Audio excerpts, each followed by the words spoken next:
about this. And after hours of thinking, Luisa came out with a final project. First, let me give you some details. My activity is for the third course of primary school. This means students between 8 and 9 years old. My class is so diverse, so there are students who are good at drawing, others are good at writing, others know a lot about technology, and I've also looked to the Murcian curriculum, so here are the specific competencies and the basic knowledge. I have looked to the area of natural science as it is the subject that the project is going to be about. To design this project, I have used the AI. Here you can see the prompt and some of the answers. Honestly, I have used it to generate ideas, but I will adapt this proposal because even though the stop motion activity was nice, I don't really want to do programming because I have another idea that is using chroma key. You will see later what I want to do. And also some of the ideas that the AI proposed me were very difficult to reproduce, and I didn't have that materials at home, so I've changed it a little bit. Then I will assign roles.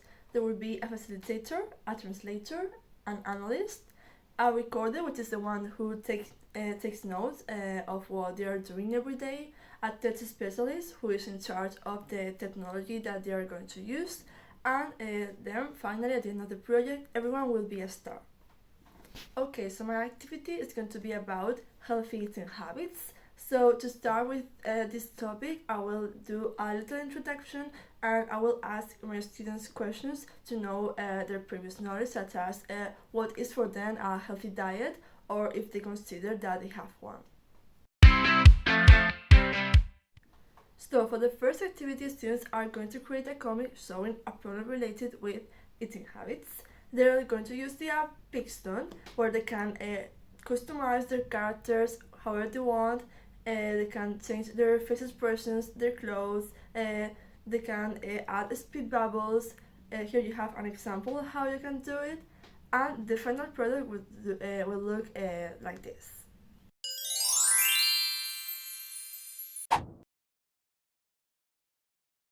The second activity is on stop motion. Here I want students to be active creators, so I'm not going to give them the materials or the backgrounds because they have to be the one who create that kind of things. They have to find objects from home or do characters or things with plasticine.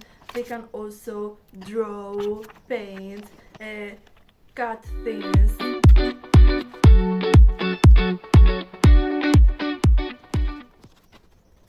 And the final result will look something similar to this.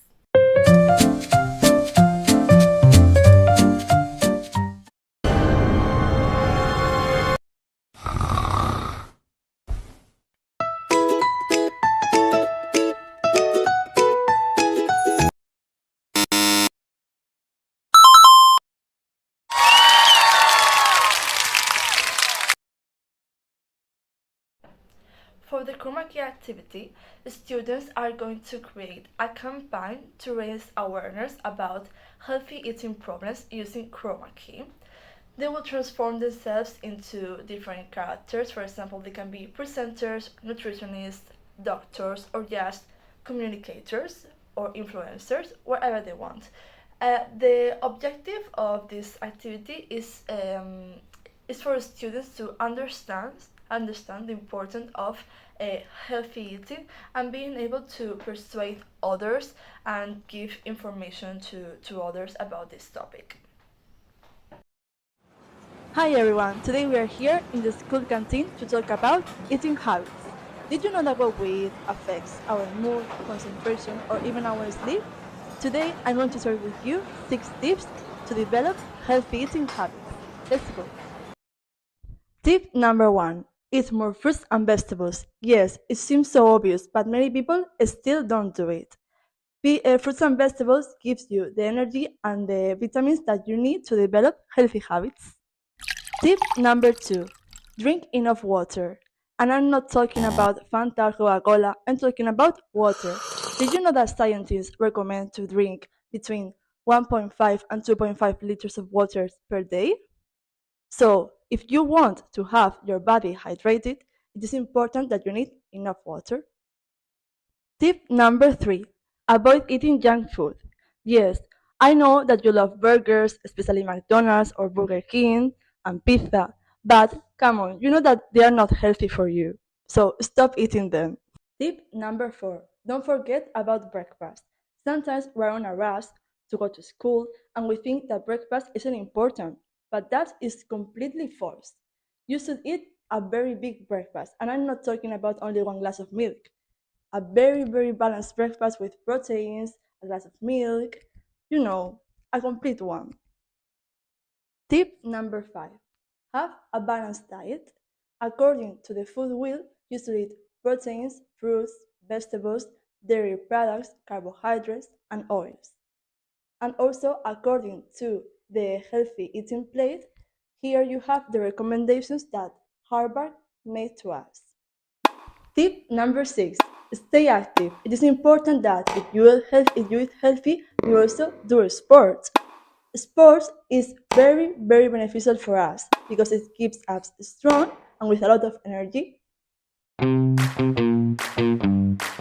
the end of these 3 activities, students will go to the school hall and they will present their work, their comic, their stop motion, and their chroma key video to an audience. This audience are going to be their classmates, other students, parents, and teachers.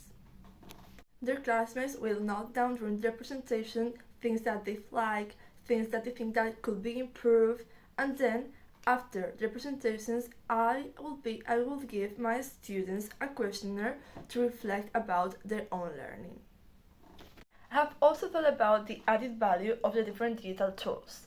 Pixton, Stop Motion, Studio, and CapCut add value to learning because they allow students to interact actively and create original content.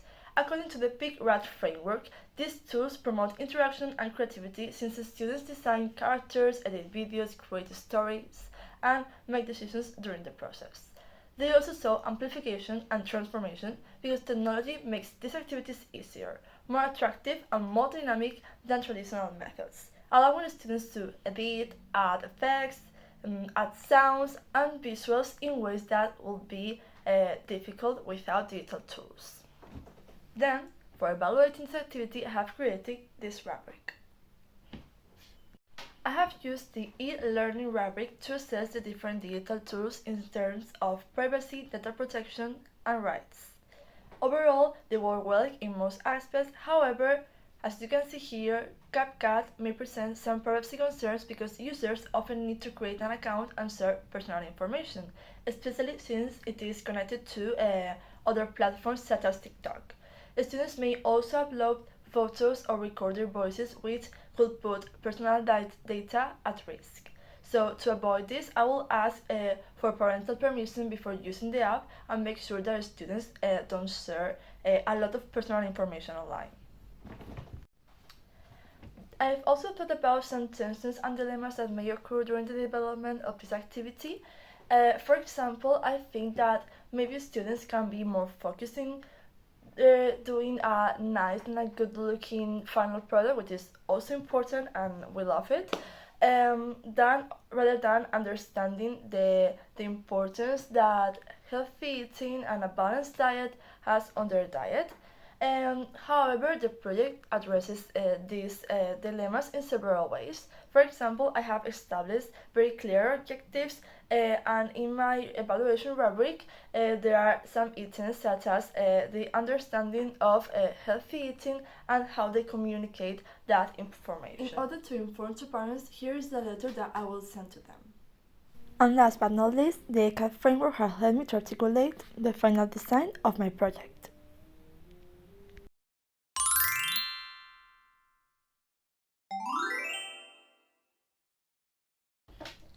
But first of all, what is PLE? PLE is a set of tools, information, sources, connections, and activities that each person uses to learn. My PLE includes different digital tools that help me learn, create, and collaborate. For reading and accessing the information, I use Aula Virtual, to read the different instructions for every task, and ChatGPT because it helps me to understand tasks and concepts more easily. To reflect and create content, Canva has been very useful for designing presentations and diagrams, and it is an app that I will definitely keep. And for sharing personal learning network, I've chosen WhatsApp because since the first day of class, me and my teammates created a group of WhatsApp where we can solve doubts, we communicate, and we organize our tasks. The central tool in my PLE is Google Docs because it combines all three functions: accessing information, creating content, and collaborating with others. In my future, I believe that my PhD will continue developing and evolving with more AI tools that make my learning more personalized, organized, and adaptive to my personal needs. Dish Compadu is a framework created by the European Commission that helps teachers develop and improve their digital skills so that they can use technology in a more effective, responsible, and educational way in the classroom. Area number 3 is about teaching and learning. Here, teachers use digital tools to prepare activities that makes the lessons more dynamic and interesting. This means that students should be more active instead of having a passive role where they just listen to the teacher's explanation. This area is divided into 4 skills: teaching, guidance, collaborative learning, and self-regulated learning. In this course, I have learned this through different activities, but I want to mention especially task number 3 about the chroma key and dish comedu, because the area that me and my group had to do a video of was area number 3. And I also want to point out that collaborative learning, which is one of the skills that you need for this area, has been developed through the whole course as when Linda proposed us any task.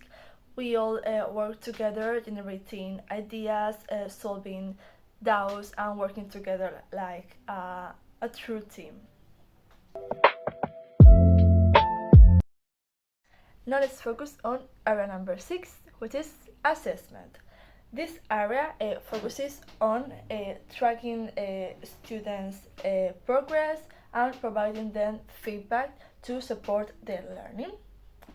I feel that I have developed this area during the analyst role, as I had to evaluate my peers' work and I have to give supportive but respectful opinions that maybe make them learn something new. And also this has helped me to give feedback based on evidence.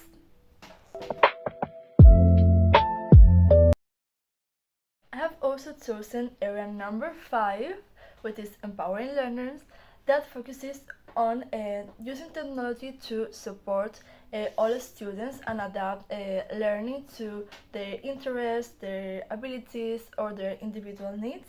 This area develops 3 skills, which are accessibility and inclusion, differentiation and personalization, and actively engaging learning. I feel that we have developed this area during the persona task, as we had to think about our persona and the way that he thinks. In my case, my persona was called Juan Carlos, and we had to create a message for Juan Carlos thinking on what he really thinks. So we used a carousel and a video that we thought that would be interesting for him, and I think that this shows what this area is about. I mean, we have personalized the content that we created to our persona.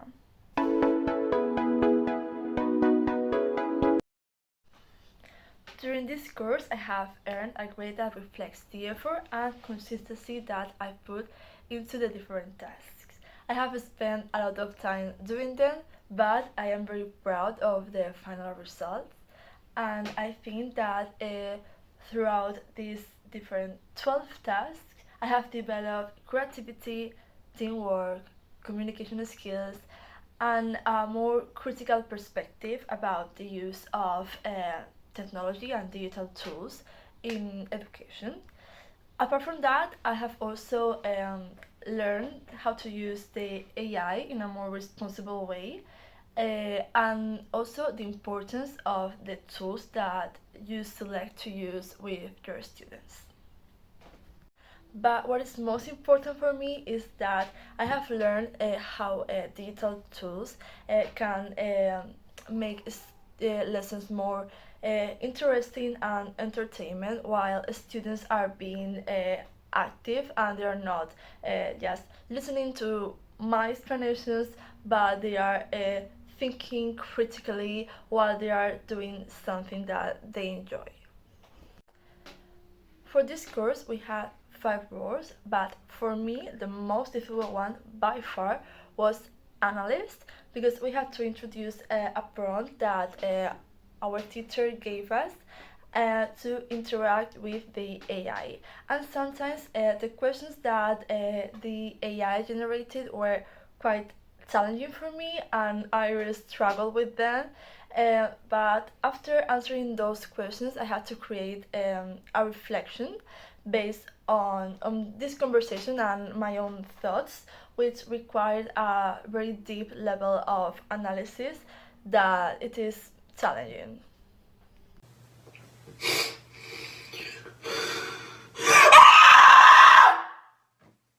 Regarding the use of AI during this whole final exam, I have used ChatGPT and Gemini to generate ideas.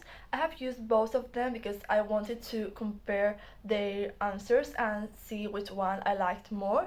And honestly, I prefer ChatGPT because Gemini ideas were too abstract and too difficult to do. And also, I want to point out that AI was especially useful when generating scripts for the 3 activities for comic, stop motion, and chroma key.